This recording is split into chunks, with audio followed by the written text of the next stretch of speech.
Self-imposed penalty in the middle of the season? I don't know. Texas paying $40 million for their roster this year, and we review the 2025 C2C Devy Guide. Campus to Canton is live right now.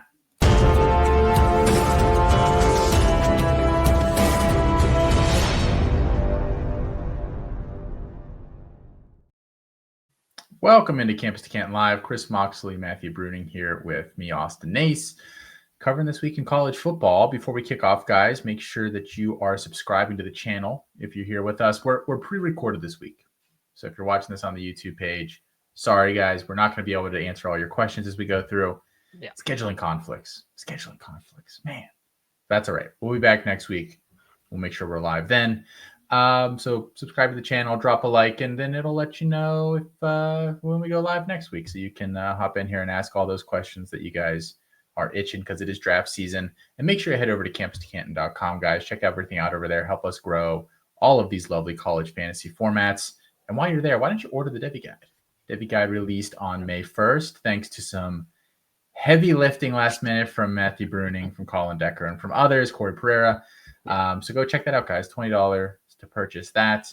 Our fourth guide. Can you believe that? We've already done 4 of these things. It's wild. Wild. Yeah. So shout out to you guys for getting that done. All right. Let's hop in here, guys. Sherrone Moore, what we're going to lead off with here tonight. Sherrone Moore has suspended himself, or I guess Michigan has helped Sherrone Moore suspend himself. But the weird thing is, guys, usually now it's week 1 and 2, or week 1, the first 3 weeks of the season. That's not the case here. Sherrone Moore is going to be suspended for games 3 and 4 of the 2026 season. They say that they play Oklahoma week 2. That's his alma mater. They didn't want to interrupt whatever magical moment was going to be happening there. So they're going to be skipping Central Michigan and Nebraska instead. Chris, I've never seen this before.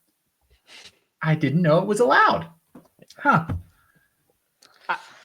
It's happened in the past, here and there. And, a school will try to basically they do it to get ahead of the punishment that they think could be coming and say, well, we took action on our own half and try to avoid something worse. So remember way back when LSU fired their basketball coach, Will Wade. Yeah. And it was like, LSU thought there was like a sports death penalty kind of coming for them, and it didn't, and they lost Will Wade, and now like they're kind of screwed. Anyway, not the first time it's happened, but it is hilarious that he picked probably the easiest stretch of games to miss. So like, oh no, we can't do the first 2 weeks because this is alma mater. Yeah, like Oklahoma's a way tougher opponent than Central Michigan or whatever. Like it doesn't make a difference. I don't know. Yeah. I thought it was hilarious because obviously there's something here with the Stallion stuff that like they had to take action on. And I mean at the end of the day, right? Like it didn't materially affect them winning a national championship in my opinion, but it's still such a bad look that we're still having Michigan suspend their coaches multiple years now. Like this happened 2 years ago and now it's happening again. I don't know. It's not the best look for a program.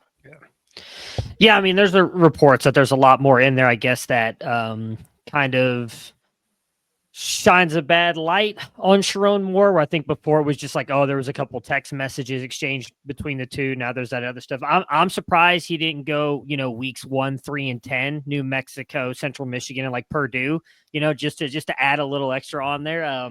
It's definitely interesting that he gets to pick. I think someone made a joke in our chat that like, I wish I could do that with my job. If I'm getting in trouble, it's like, oh, well, I'll just take these 2 days off as my suspension. It's interesting that he just gets to pick like that. Cause Harbaugh was like 1 through 4 last year. Right. And then the last year he was in college football and then he was suspended again 2 more games at the end of the season. So I find it interesting that he's only going to get, at least right now, it looks like games 3 and 4. I'd be curious to see if the NCAA does come down on him, whether it's this year, maybe next year, and suspends him again. But I do agree with Chris. I should state I don't really think it affected that. They would have won the national championship anyways. I really don't think it changed that much for them. Oh, that's very mature of you, Matthew, as the resident Ohio State fan here. That's your stance. Because I actually kind of disagree. I do think it helped them to some degree. Oh, I think it helped them. It's not like it hurt them. Like they're getting yeah. But the way I look at it, I just don't. because I know I've read a lot of stuff, and I'm not a Buckeyes fan. I just happen to read some of their stuff here and there. And I know that like there's belief that they had like a lot of the calls and everything. I just don't think it. Dude, they destroyed Ohio State. Like it was not a.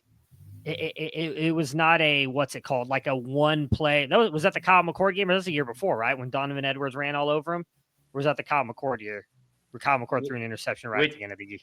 The year that Michigan beat Ohio State recently, I don't know. I don't know either. That's what I'm saying. It's all kind of jumbled together as well for me. I don't really remember, but I just don't think it affected that much of their like. I just don't see it being something that maybe it helped them win a game at some point down the road, and so maybe they still would have made the playoffs, I think. But I just don't think it helped them. Like it was the reason they won a national championship. Just had a really good team. They just did. Had a great defense, good run game. JJ McCarthy, great game manager. Just ready for people to come after me for that one. I just think it's hilarious. Like we're doing this about 45 text messages. I would love to know what the contents of those were. I mean, they had to be at least. There has to be something in there, right? I don't know. You don't do this if you're innocent. Yeah, is the bottom line. You're just like trying to ward off a worse punishment. So, I mean, didn't Harbaugh get a show cause order for like 10 years? Mm-hmm. So I don't know how long it was, but he got a show cause. I'm pretty sure. Yeah. So like, no, he's not coming back, and that's one of the reasons why. But like, there was obviously stuff there, and Sherrone Moore probably played a big role in it. So I think it's interesting. If it was me, I probably would have just took the first 2 games to not make it look like the bare minimum punishment possible. Yeah. I think that's the part that makes it look worse, is that he just chose like games 3 and 4. It's just like, whatever.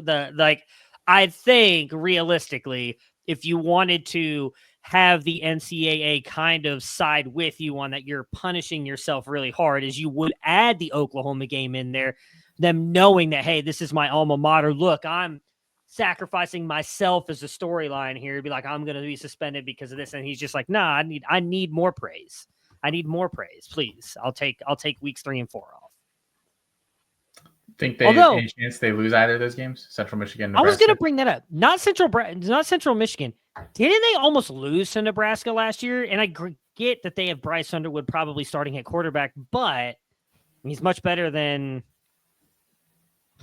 I don't know who they would have started in that game last year. It could have been any of them. That's what I'm saying. I don't remember who they were. They were obviously, not the best starting quarterbacks. Like, I think there's a realistic shot they could lose to Nebraska. I don't think they'll lose Central Michigan, but I don't remember if they played last year.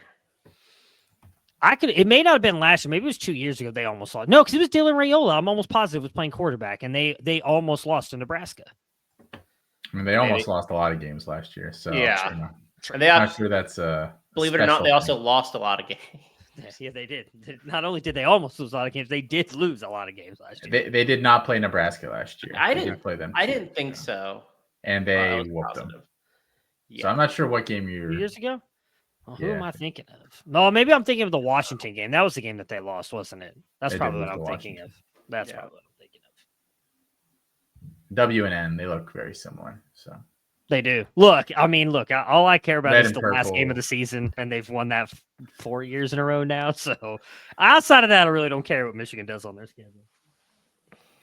All right, let's talk Texas here. There's reports that have come out that have said that Texas is going to be spending up to $40 million on their football team this year from an NIL perspective. I think a lot of different questions jump out at this. I mean, I don't believe it. Do you believe that, Matt? I think this is not a real number.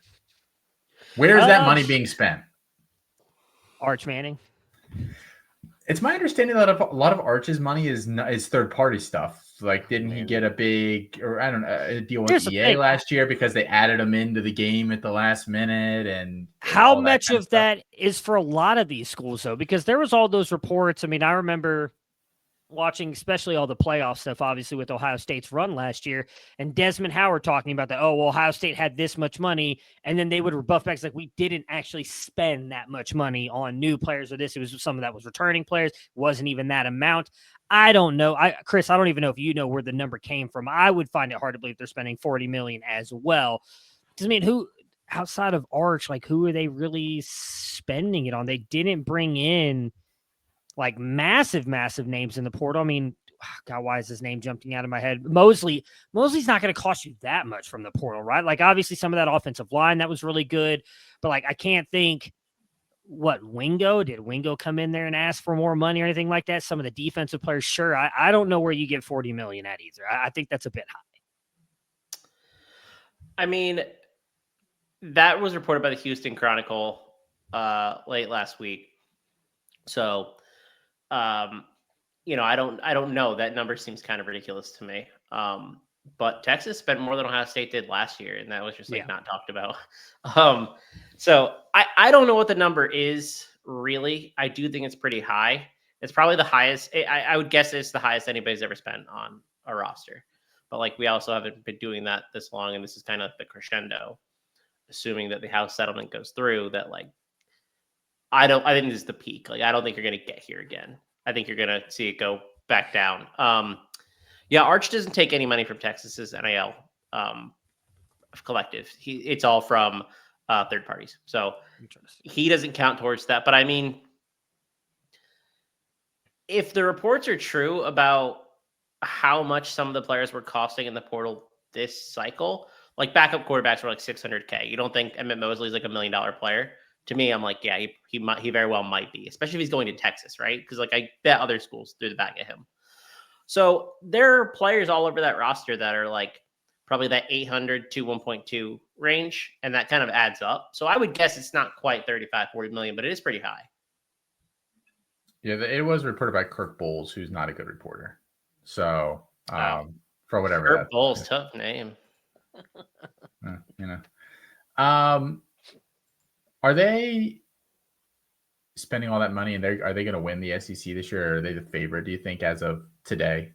I mean, I honestly think they are. I haven't looked at betting odds, but the other programs in the SEC that you think would contend, Georgia, some real retooling there this year. I know they always recruit well, but it's a lot of moving pieces there.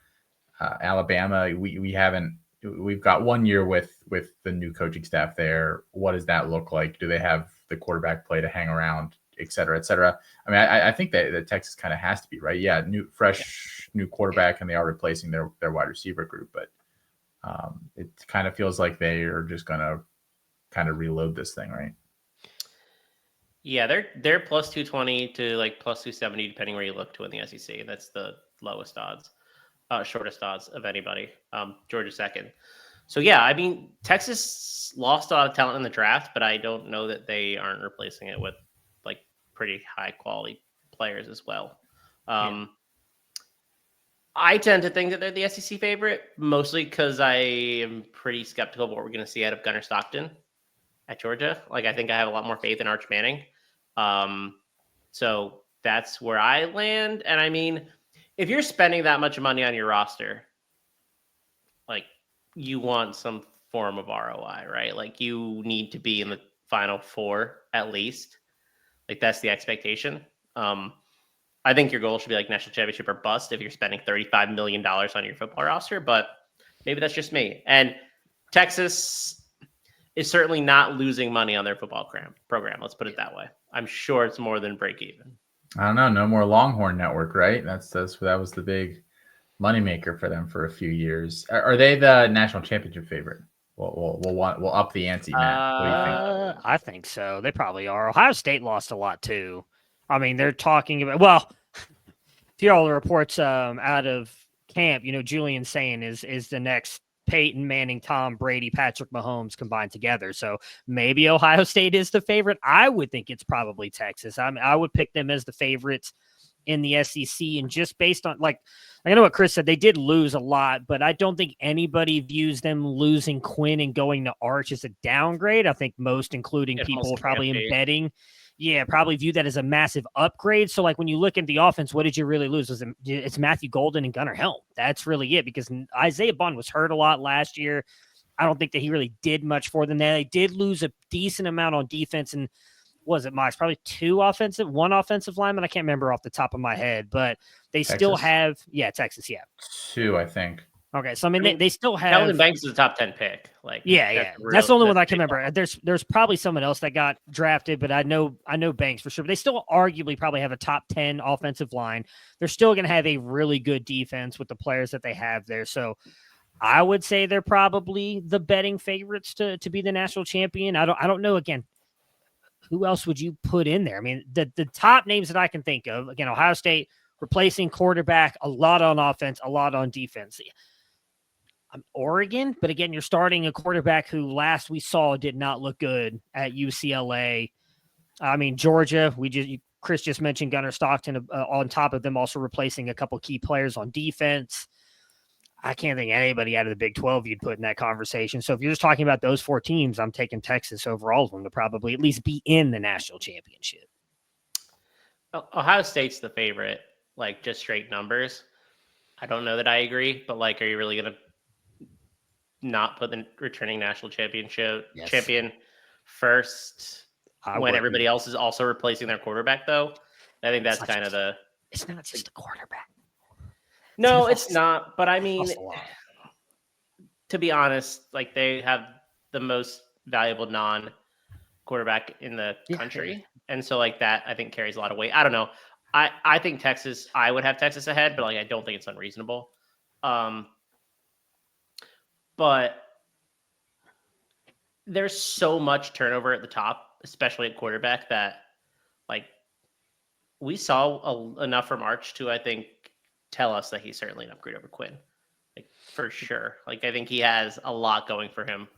And I don't know that Texas is really downgrading at receiver all that badly. Like I like Matthew Golden, but like I don't like it was crazy to me that he was a first round pick, but here nor there. Like I don't think the unit is going to be that much worse as a collective, especially since those young guys are getting a year older.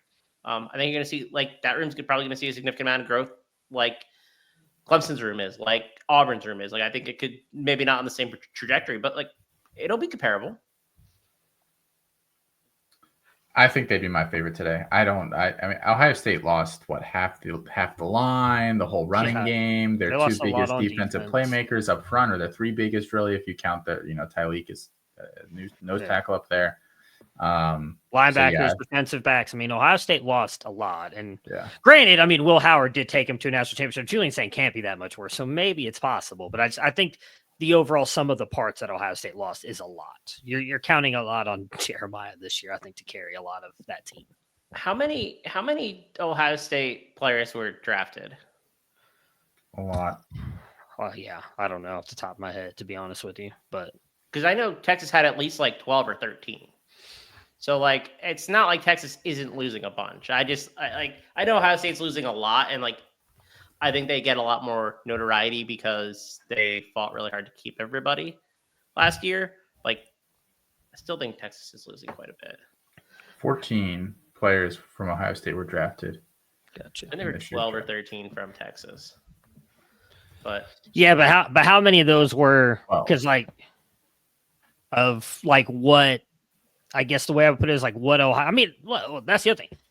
Texas probably gave Ohio State the best game in the playoff as well. So I mean, I was going to say earlier. I mean, say what you want about the step down from Quinn to Texas, and Chris, you saying them being in the Final Four in the national championship. I mean, they're realistically 2 plays away from being in the national championship. So I mean, they were right there last year with that team.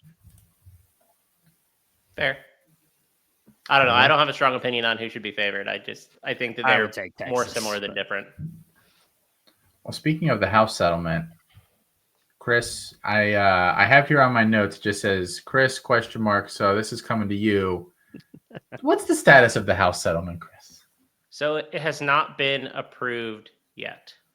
And the development today that kind of throws a wrench into everything is that Nick Saban and the president of the United States, Donald Trump, had a meeting about potentially issuing an executive order around NIL and eligibility and what that looks like. So you have to think how much work has gone into the house settlement on both sides. This would essentially derail that. And I think that's a concern for everybody involved. What that would look like from an eligibility perspective. And remember, like, The judge did not approve the house settlement when she had the opportunity to. She said, you need to figure out roster limits and like what exactly that looks like, grandfathering in, and then not excluding new players from those limits. Like it has to all work and fit together. And I'm not sure the NCAA has figured that out yet. And we're getting close to the deadline. I think it's 10 days away. So there's a lot going into this. And what I think really matters is if we don't get it, and I think we will, I think they'll work it out where it's approved, or this executive order happens. I think we're looking at another very tumultuous offseason of college football in the transfer portal and NIL. We have not gotten the approval that I think we would have liked at this stage.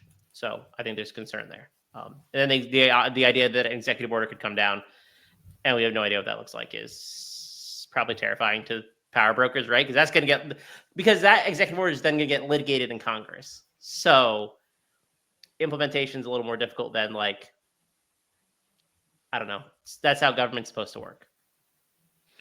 Tumultuous how? As in like, we're going to see a lot more of the quote unquote wild, wild west that we've talked about over the past 2 years about just players going for insane amounts of money or what? So my guess is that the executive order would try to carve out an antitrust exemption. And I think it would be going backwards from a player standpoint and not maybe forwards. And I think that would then get litigated again in the courts. I think I think the executive order just delays the process again. I think that's essentially what it does. And that would be annoying, I think, for all parties involved because we've already gotten I feel like traction. Like $20 million a school is pretty good. That would be my guess. But that's like a small update that kind of came down today because Trump gave a commencement in Alabama, I think, over the weekend. And so he met with Saban and Tommy Tuberville, who is a U.S. senator somehow. Wasn't really a good college coach. And I don't know how you fail upwards like that. But anyway, it's a possibility. Okay. I've been begging for an antitrust exemption for 2 years now. So that would be cool if we could eventually get to that point. But I just don't know that makes any sense, but that's here nor there, I guess, with carving out an antitrust exemption is the cleanest solution. I don't think it's the right solution for the players. That's not who I'm rooting for here, so that's fine with me. We know that. Chris, dumb it down for me. Is I'm sure there's a couple other people listening to this who are as dumb as me. Why is it not good for the players? So workers have rights, and if you are a worker, you should have rights. Basically, these kids are not employees of the college. They're not employees. They're students, but they essentially are employees. Like that's really what they are. And so they should have the ability to have some control over that process and what that looks like. And I also had given them that freedom, and then stripping away a lot of restrictions in the transfer portal has given them that freedom, right? If an antitrust exemption was to come down, that would strip a lot of the freedom of movement away.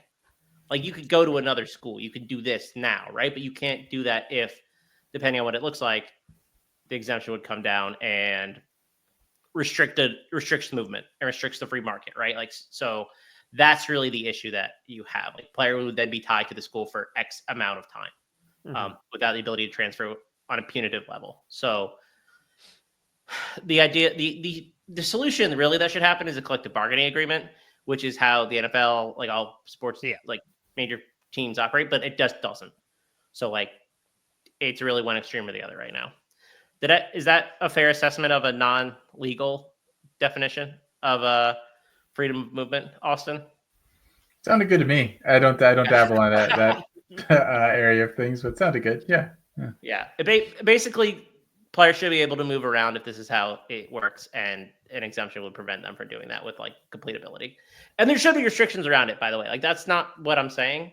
It's just they should probably be collectively bargained and not imposed by the president. Would be my 2 cents. All right. I actually, don't disagree with that. The Devy guide came out this week. We mentioned that earlier in the show. Shout out to everybody on our Devy team who contributed to this year's project. Not going to name all the names, but everybody We've talked about it on social media. We know what it is. Let's talk a little bit about some of the players and, rankings, things that, kind of caught our eye as we've read through it. It's all subjective, but who do we think was ranked too high in this year's guide? And let's try not to choose, for anybody who's not familiar with the guide, everybody can get up to 2 players that they can call my guy, and it bumps the player up a whole tier in the rankings, essentially. So it can really swing players, 8, 10, 12 spots in the rankings as they go. So excluding those kind of players, Matt, anybody that stood out to you, do you think there's too high? One at the quarterback position that kind of stood out to me was Drew Alar. And I was going to pair 2 of them together, but since you said I can't do my guy, there's 2 guys that we have in our tier 2 that I don't think really belong in there. And God, I can't believe I'm going to actually say this. There's a guy in tier 3 I think should be ranked ahead of both of them, at least in what he's done from a college football perspective. But yeah, Drew Alar, I just don't think he's shown us enough to deserve to be in tier 2 with some of the other players in there. He really has not shown, in my opinion, any real progression since coming out of high school. In fact, I think you could argue possibly in his mechanics, he's taken a step backwards. We've really not seen him, which, I've said before, I think is because of the offense and James Franklin, but we've never really got to see this kid live up to what I think potentially he could be. And so putting him in tier 2, I mean, that's a guy that you're talking about possibly getting drafted highly in the NFL. He's a guy that you're willing to bet on.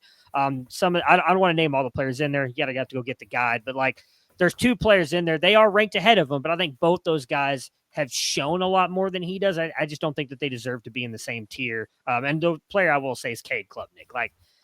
As much as I feel like I'm the Cade Klubnik hater, I feel like at this point probably deserves to be, if not ranked ahead of him, at least in the same tier. And possibly even Garrett Nussmeier, who's also in tier 3. You're muted. Sorry, thank you. Nussmeier was my immediate go-to. I think he's a tier 2 low. I think he's a tier 2 player. I actually think that Nussmeier has, of all the players currently in tier 2 and 3, the highest chance to get drafted as a top 5 pick. I understand the issues with his game, and it was pretty up and down last year, but he's a player that I probably would have snuck into tier 2. Personally, I did not work on the rankings for the Devy guys, so I have no standing here, but that's probably how I would have approached it. And I will say with Aller, the bet that you're making is not really production based. You're banking on the athletic upside coming together. So I don't know that that's ever going to matter for him at the college level when you're projecting where his draft capital might end up. I think that's the sticking point. It's funny because I think on some of these guys, the NFL is really discerning on that. And I've already had 2 Drew Aller discussions in the past 5 days on shows in this network. I don't need to have another one. But it matters sometimes, and sometimes they just don't care. Yeah. And I don't know how the NFL, I mean, I know all it takes is one team to like you and you're going to get drafted. Just cough, Tyler Shuck. But I don't know that just because he has a big arm that it necessarily locks him in there. I don't think that's necessarily what you were saying either. But I think if he doesn't improve this year, I don't think he's going that high because he's not that mobile. He's a good athlete, but he doesn't want to run. He's not a good runner. He won't be a good runner in the NFL. No, I would venture to say that out of the starting quarterbacks in the NFL that aren't going to be 35 plus years old, if he were to be drafted as a starter, he would be bottom 5 as a rusher. He just isn't good at it. He can move around and he's big, but I think that's kind of harsh. But yeah, I would say probably in the 15 to 20 range if we're talking quarterbacks overall. I don't know, bottom 5. That's pretty bad. He doesn't do it. Well, but again, how much of that is Franklin? Because I think I don't disagree. I mean, the arm is there. I can think of he kind of lumbers. He lumbers a little bit. He does lumber, yeah. But I can think of 3 throws where they've really let him just rip it. One of which was his freshman year. I think it was against Ohio where he threw that one into the back of the end zone that got everybody excited about. We just haven't really seen it. So I don't know how much of that is him We've talked about that before with Ryan Day and Ohio State not letting his quarterbacks run. So I don't know how much of that is Franklin, but yeah, he's not like, what was the comp kind of out of high school? It was Josh Allen, right? Like, he's not Josh Allen. He's nowhere near the mobility of a Josh Allen, but I don't think he's bottom 5. I think he's probably in like that, like I said, the 15 to 20 range in mobility for quarterback. Yeah, he's all right. Can I give you one more name that I think is worth having maybe a broader conversation about? Yeah. And we'll stick with quarterbacks just for now. So Taylor Green's ranked 45th, and I just think that's a little low. And like, I like the athletic guys, but like, I think Taylor Green's upside is pretty high. Like, I think there's a path forward for him to be a first-round NFL quarterback, and I don't think that's true of anybody else in that range. Or at least I find it really hard to make that case. I think Green could do it. Like, I just think 45 is low. Like, I would rather take him than Jackson Arnold. Jackson Arnold ranked 24. I would rather take him than, if I'm betting on like NFL upside, Ty Simpson. I'd rather take him than Darian Mensah, probably. And I like Mensah, right? But like, I just think the upside there is crazy. And I think you're seeing a little bit of that talk from people around the NFL that like, hey, this is a guy that you can like watch out for. I don't know. Is that like, am I crazy for liking him? I just think he's a high upside lottery ticket. The accuracy is just so bad at times. I think that's my fear with him. But I mean, I don't disagree. I mean, like when I'm looking at it, I would take. There's like one player in tier 6 I like more than him. But if you're talking about strictly from like an NFL perspective, I don't think he's gonna get there. It's the second ranked player in tier 6. I don't want to give away names. So like, yeah, just from like, I mean, because he's just, but I think some of that might be just like my college thoughts on what he could do in college. I don't know that he's really got NFL upside. I think I take him over practically everybody in tier 5 as well when I'm really looking at the tier 5. But when you get to tier 4, like it's such a weird thing. Because like, I'm going to be honest, if I'm in I'll push back there. I'll say, I don't think he should be a top 25 player, or I guess I should agree with you. I don't think he should be a top 25 quarterback, but I think that he should be up a tier. Well, the problem is like tier 4. I think tier 4 is kind of bad too. Like, I don't really love it. Once you get to tier 3, I'm kind of like, I just don't know that I'm drafting a quarterback at that point. But I guess that's kind of your point, right? Is like Taylor Green. He's just like an upside bet. Maybe you take with like your last pick because of his athleticism. Yeah. I mean, that's the kind of guy that I want to be betting on. Honestly, I think the quarterback landscape for college football right now is quite poor. And I think it reflects in, a lot of these. Like, I wouldn't say in normal years that I think Dante Moore is a tier 3 quarterback, that Cade Klubnik is a tier 3 quarterback. But like, I think that's kind of the hand we're dealt currently. And I think that you just have to evaluate it that way. It's just kind of like, there just isn't a lot of proven assets. We lost good quarterbacks the last couple of years. So, and I don't think the real problem, to be honest, was that class with Arnold, Nico, Malachi, all fizzling out except Arch. And the other guys rose, right? But like, that was a really strong class. We just didn't get a lot out of at the top. Yeah. Austin, you have a player that you think needs to be ranked higher? Ranked higher. I was trying to get away from the quarterbacks. I don't really like I didn't agree with a lot of our running back rankings. Ooh, because I have a running back I think should be ranked higher. Who do you got?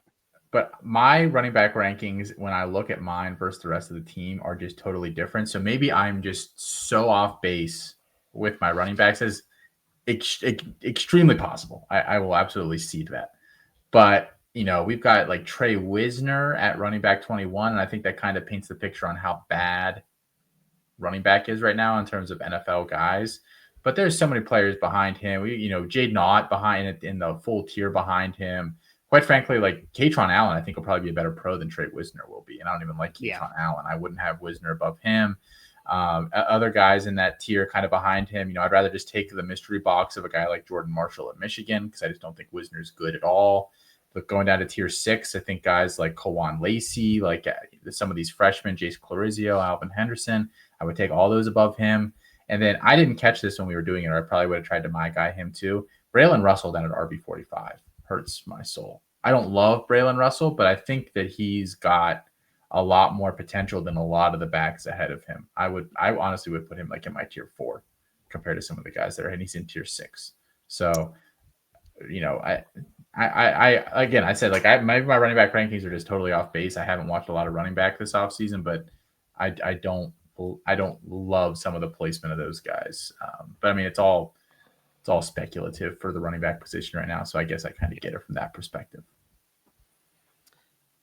I think you're going to get a million different answers when you ask about what your top 10 or top 20 or Devy running backs look like. Like, it's just kind of a cluster of guys who are unproven or probably aren't very good, but will produce in college. Yeah. And like, how far does that get you? I don't know. A guy that I really like, I guess I'm not sure the NFL upside's there, but like I probably would have had Damon Claiborne higher. I think he's a good back. Yeah, he's another one I should have mentioned. Yeah, he's too low. Like tier 6 player, RB36. He's just a good player that I happen to really like. But it's just hard to rank these guys. And like, I think I look at tier 1 and tier 2, and I'll spoil it. I don't care. Singleton's our top ranked back, right? Yeah. Jeremiah Love joins him in tier 1. Tier 2 is 2 players in Nate Frazier and Caden Durham that I just don't think I feel comfortable projecting to the NFL as it currently stands. And I like Nate Frazier. I like Caden Durham less. But like Frazier still has a lot to figure out, I think. And that's such a high ranking for a guy that's so unproven. And like Georgia would not let him shoulder the workload because he just kept fumbling. He was so unreliable. Yeah. That you're asking a lot. It's a bad running back group. There is. And in my opinion, I get it. Like, maybe I'm letting the tier part affect me more here. Like, and maybe I'm just been way too high on this player. Like, I think Justice Haynes, granted, I know he has not shown as much as either one of those, should at least be in tier 2. Especially when you talk about, I disagree. Austin, he's going to be better than Nate Frazier and Caden Durham this year. I can promise you that. Durham is probably too high too, but I don't know. I think he's going to go gangbusters at Michigan. I don't even love saying that, but I think he's going to have a phenomenal year. I mean, again, I was high on him. I think it was Felix, me, and Alf. Well, Felix doesn't do grades, but would have had him as his number 1 running back in the class. I don't think Cedric Baxter should be sitting there in tier 3. I mean, and I've been the one holding on to him probably longer than anybody else. Everybody else talks about how horrible his freshman season was. We have him as RB11 right now. Like, I just don't. I'm sorry. Was he 6, 7? 7. I don't get it. No way. He's 11. My bad. I'm sitting here in my ivory tower complaining about where guys I like are ranked, and I did not contribute to the ranking process at all. So I do not envy you all in the group who put it together, because it's a lot of work evaluating all these players against each other. When like even just in general, when we talk about Devy, and I think this is like a 10,000 foot view of the conversation, but like there is so much difference in evaluating these players, which makes the format so difficult. And when you strip away college production as part of your evaluation, and not all of it, right? Like production still matters. It helps you get drafted, but like that isn't an inherent value to taking the player. It becomes increasingly difficult. So I do not envy the process for really all the guys. It's extremely challenging. But I think the last conversation point that I think is worth having is at the wide receiver position. And I don't know that we had any tier 0 players last year in the guide. I know we did. Yeah. Marv. We had one. Marv would have been tier 0. That's it. That's 2 years ago. Is that 2 years ago? Yeah. Who was our one? No, I'm thinking you might be right. We wouldn't have had anybody then. No, we wouldn't have had anybody. It would have been 2 years ago. Marv was the last one. I'm almost positive Marv was the last tier 0. Yeah, we don't do it every year, right? This is a player who's basically exceptional and like as close to no doubt as you can be. We have 2 in this guide. Yeah. Totally agree with the first one, Jeremiah Smith. No doubter, right? Like I think that's the closest that you can get to a no doubter in college football as it currently exists. The other is Ryan Williams, Alabama wide receiver. Yeah. That surprised me quite a bit reading through the guide, because I don't know that I thought he was phenomenal last year, but it's like exceptional status that I think I might take an issue with. So Matt, I think you were on this one. So if I recall correctly, I broke the tie on this one. We were very. I was you not weren't in on any that of the one? calls this year. No, I was not. I think I broke the tie on him. We were very split on Williams in tier 0, quote unquote, or tier 1. And what I think ended up settling it when I kind of voiced my opinion was I just think he has, even more so than Smith, I think he has just rare movement skills. I think he has probably the best body control of any college receiver in at least the past decade. And that's really what I can heavily remember from that perspective. If you want to go back further and toss out names, sure. I mean, I watched some college football growing up, but I wouldn't really remember the names too much. So there were plays from Ryan Williams last year that I can as you say that, I think about that catch on the sidelines against Georgia. That Georgia game. Yeah, right? Like it might be the best touchdown catch I've ever seen in college in my life. Yeah. In terms of degree of difficulty. So I understand. So he has borderline generational movement talent ability. Yeah, like body control. I think that's a reason to put him there. I understand the thought process. For me, and maybe for other people who are consuming the guide and weren't part of the creation process, I view a tier. Is there a difference between Jeremiah Smith and Ryan Williams in terms of tiers? And I think there is. There probably is, but then shouldn't there? I think there's a gap between Ryan Williams and the tier 1 guys who are TJ Moore, Cam Coleman, Jordan Tyson, and Brian West. I think you're right about that. Do you do a tier 0.5? I think it should be a tier -1. I mean, Jeremiah Smith. I think it you should just be the Jeremiah Smith tier. Again, yeah, I don't want to. I feel bad because now I hope the Devy guys know that we're not like crapping on this at all, because I was not a part of the rankings or any stuff. This is the first year I've not done it. Like, if I were on that call, I would have advocated for Jeremiah Smith being tier 0, Ryan Williams being tier 1, and then everybody else. Because if you look at that tier 2, like, okay, it's fine, but none of those guys I would have put with Cam Coleman, Tyson. The Wesco, problem is the tiers are kind of supposed to equate to, like, a tier 0 is a future, locked in top 5 NFL draft pick, and then a tier 1 guy is probably an upper half of day 1 kind of selection essentially. Yeah, and so I think just to accommodate player gap by doing it that way, I don't know what works either. What's the solution? Do you in rare situations do a tier half or a tier -1 for the top guy? I mean, maybe that is the solution, and maybe we would think about that in like a half platinum, year, half gold insignia there at the top. Yeah, I don't know. Has there been a player that's really warranted that? And since we've been doing this, the way that Jeremiah Smith, I feel like maybe warrants it, because I don't know that there has been. I think Caleb, after his first year and a half, I think warranted it. I mean, he looked awesome as a true freshman there, filling in at Oklahoma, and then transferred to USC and won the Heisman. I think, and was awesome doing it. Right? They're the only 2 that we've done tier 0, right? No. Who else did we do? Think that's the only other player I remember having a massive discussion on was JSN, and that was shot down by one Felix A. Sharp II, which we did not do. I don't remember having that many tier 0. You can't have a one-dimensional slot receiver as a tier 0 player. Oh, trust me, we know. Yeah. Even though I'm pretty sure he has actually been very good in the NFL, but according to Felix, you can't build a team around that. So, I guess my thing is too with Ryan Williams. I just don't feel like he was as consistent as Jeremiah Smith was every single week. Like, it's another thing that would have separated it for me. But go ahead. Bijan and Travion were tier 0 after their freshman year. Okay, that makes sense. Actually, Bijan earned it. So Travion, he had like 1,200 rushing yards as a true freshman. Was awesome. Yeah. After taking a year off of football as well, and then showing up to Ohio State and doing that was impressive. Yeah. I forgot he took the year off. I forgot how good his COVID really was. Yeah, it was COVID. Yeah, it was like he didn't play Jade on Blue. He was forced not to play. It wasn't a hey, I'm not. Yeah, I was thinking. I didn't remember. I didn't remember COVID. Jesus. All right, last name. I said it was going to be last. This time it's actually last. Kenyon Sadiq is a tier 5 tight end. I mean, you guys should be in prison. Where is he ranked? I didn't even look at the tight end, so I don't. Where did they put him? Tier 5, a tight end 8. Are they Behind not Eli Stowers? Come on.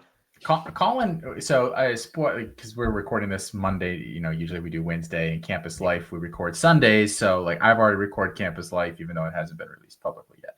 And we talk a little Kenyon Sadiq at some point because we this week's episode is about the players that we're kind of thinking, are probably figure into day 1, day 2 next year, so that you position your rosters to kind of acquire as many of these guys as possible. And Colin brought up a really good point with Sadiq, and we'll see because he had Ferguson in the way, and they had a very specific role for Ferguson in mind. But Sadiq was basically all like short dump and then pick up yardage after the catch. Real low ADOT kind of guy. Like, is that something the NFL really wants out of a tight end? Like, I don't know that that's what NFL usage would be for him. So then you have to kind of see what is he going to do this year. Do I think he probably should be higher than tier 5? Yeah. And I think, of the players ahead of him, Oscar Delp kind of stinks. But like, is there a chance that the NFL really likes Max Klar more than him? I definitely could see that. Tradez just had this crazy offseason. I could see that, but we didn't have a tight end above tier 3 either, because it does account for, again, where we think they're going to go in the NFL. Tier 3 is kind of like maybe they sneak into day 1, but they're probably second round guys, and then tier 4 is kind of late second, early third. So it's projecting him as essentially like a third to early fourth round kind of guy. I mean, that does kind of feel like his range as of today. I don't know. Coming from a big Sadiq fan since his time as a recruitment, but I mean, I think there is some concern there. Well, he likes Sadiq because he kept to himself. The thing with Sadiq that does scare me, and I didn't realize how bad it was until you brought that up. His ADOT was 2.1 last year. I didn't realize that it was quite that low until I yesterday. I didn't either. Okay, I don't like that at all. Actually, I thought he does average 10.1 yards after the catch per reception though. So that's nice. Changing hearts and minds live on air here. Oof, you love to see. Man, I knew they were manufacturing stuff for him. I did not realize it was to that extent. The one guy that actually we don't have ranked ahead of him, but I would take ahead of him as well, as Luke Reynolds. I think he's in for a big year. I think he's in for a huge year. Yeah. And he is much more traditional from a usage perspective, what I think we're going to see out of, NFL tight ends. So yeah, corn-fed white guy. Well, yes, but also, I mean, in Penn State, say what you want. And I think tight end, we really don't do this for any position except for tight end, but there's a definite helmet scouting that I think has to, like, some of these, because tight ends come into college and they are never the actual tight end product really coming out of high school. Most of the time they're 220 pounds. Most of them played wide receiver or some sort of hybrid running back, tight end, running back, or wide receiver, whatever kind of thing. So the teams that are the programs that I think are producing these guys are the ones that are kind of finding these diamonds in the rough and saying, like, we can mold this. So I don't have a problem either with giving Penn State tight ends a boost, Iowa tight ends a boost, Miami tight ends a boost, Notre Dame, although they've not done as good of a job recently, but I think there's been some injury stuff there that's held some of these guys back. So I don't have a problem doing that, and Oregon hasn't really. So what's that staff doing on that side of things? So I will tend to kind of I'll scout the helmet a little bit on some of these guys for sure at tight end. I'm glad you clarified that, because that's what I was about to say. I was like, yeah, I feel like I wouldn't even put Miami in there, but like Penn State, Iowa, like you're looking at those tight ends, and typically I'm like, I'll give them a little bit of boost. I would actually say Georgia running backs and Ohio State wide receivers as well. Like I feel like those are the 4 schools that you probably helmet scout more than anything else, just because of what they've done over the past couple. Not Georgia, even longer. I think Georgia and Iowa, probably Iowa, the tight end perspective. Georgia, what they've done at running back. I mean, how you could probably go back a decade of them producing running backs have gone into the NFL and been good. Probably, and I probably should have said Georgia tight ends too, but I think they're a little more hit or miss on their talent eval right now. The guys that they've come through over the past couple of years, I'm not sure I've necessarily loved as high school kids, but who knows.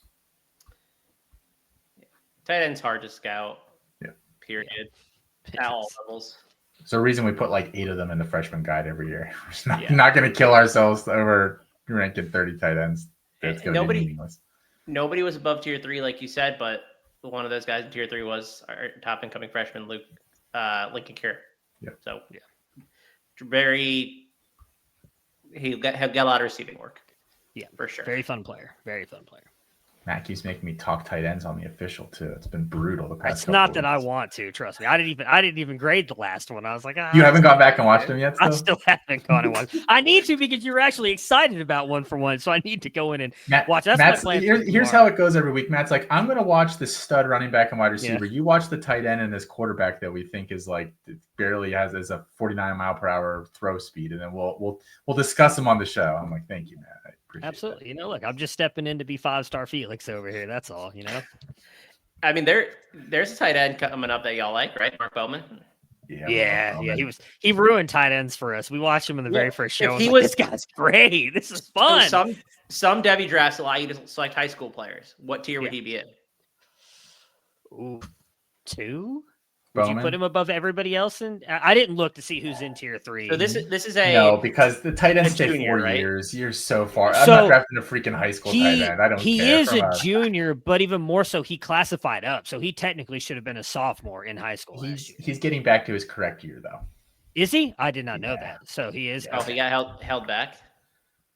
You make it sound so, negative, dark and I don't know. So he's dumb. I don't know the kid.